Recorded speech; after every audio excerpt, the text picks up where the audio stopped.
В верховьях реки Самур, на левом берегу, над высоким обрывом, подобно орлиному гнезду, широко раскинулся древний аул Цахур.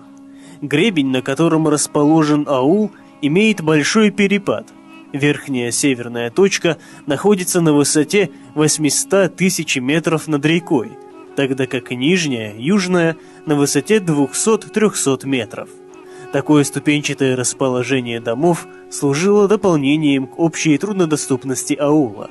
Само село расположено на высоте 2173 метров над уровнем моря, на расстоянии 31 километра от селения Рутул. Название села переводится с древнеалбанского как «село огня». Первые сведения о Цахуре связаны с походом Римской империи на Кавказскую Албанию 74-66 года до нашей эры.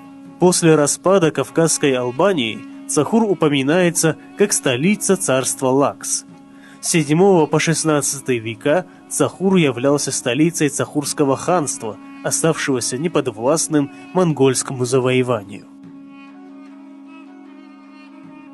В 1075 году в Цахуре по велению Низам аль-Мулька была построена школа-медресе, где не только изучали арабский язык, но и учили медицине, мусульманскому праву, переводили книги с арабского на местный.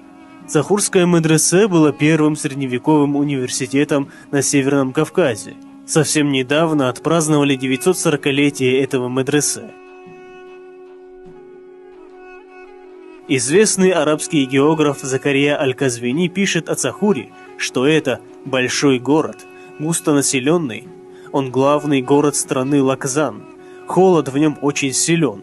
Вода города из реки, называемой Самур. Пища их состоит из злака, называемого сульт. Внешне он похож на ячмень, а качество его – качество пшеницы. Каждый из них сеет достаточное для него количество этого зерна и питается этим и молоком своих маленьких овец, и кислым молоком их. Они носят одежду из шерсти этих овец.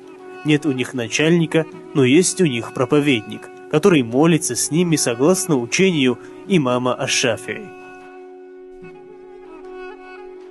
Вертикальная зональность не могла не повлиять на развитие отраслей хозяйства, земледелия и скотоводства.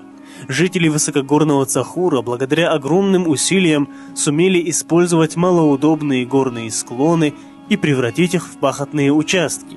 Важной отраслью хозяйства является скотоводство. Ввиду географического положения в основном процветает разведение мелкого рогатого скота. Живут в Цахуре трудолюбивые люди. Это каменщики, электрики, пчеловоды, садоводы и кузнецы. Но по разным причинам, в частности из-за безработицы, молодые цахурцы после учебы не остаются в селе. Многие даже не остаются в Дагестане, предпочитая жить и работать в России, где многие становятся преуспевающими бизнесменами и предпринимателями, ориентируясь в основном на производстве мягкой мебели. Но и вдали от родины они не теряют связь с земляками.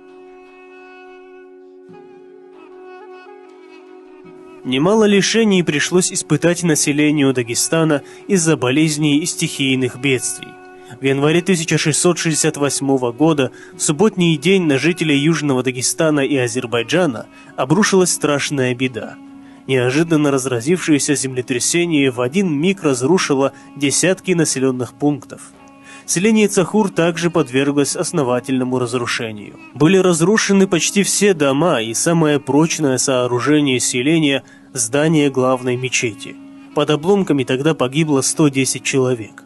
Но постепенно люди приходили в себя. Дома были вновь построены, была восстановлена мечеть. Цахур снова стал большим, многолюдным селением, значительным политическим и культурным центром. В 60-е годы 20 века Цахур начал сокращаться в связи с переселением жителей в соседний Азербайджан. Обратный процесс пришелся на тяжелые 90-е. За всю свою многовековую историю Цахур испытал немало тягот и лишений.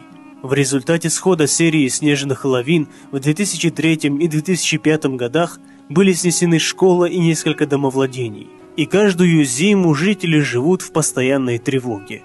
Благо была построена новая школа, которая второй год подряд входит в число лучших школ республики по итогам сдачи ЕГЭ.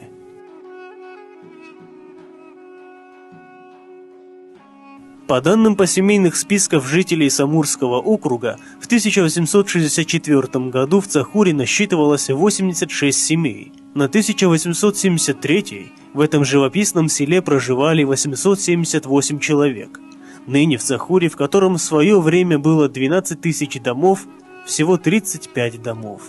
Средний возраст жителей от 45 до 50 лет. Основным видом жизнедеятельности, как и столетия назад, является животноводство и земледелие.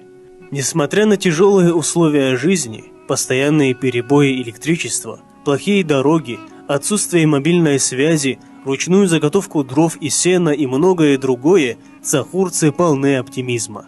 И огня в душе, переданного им предками, не становится меньше.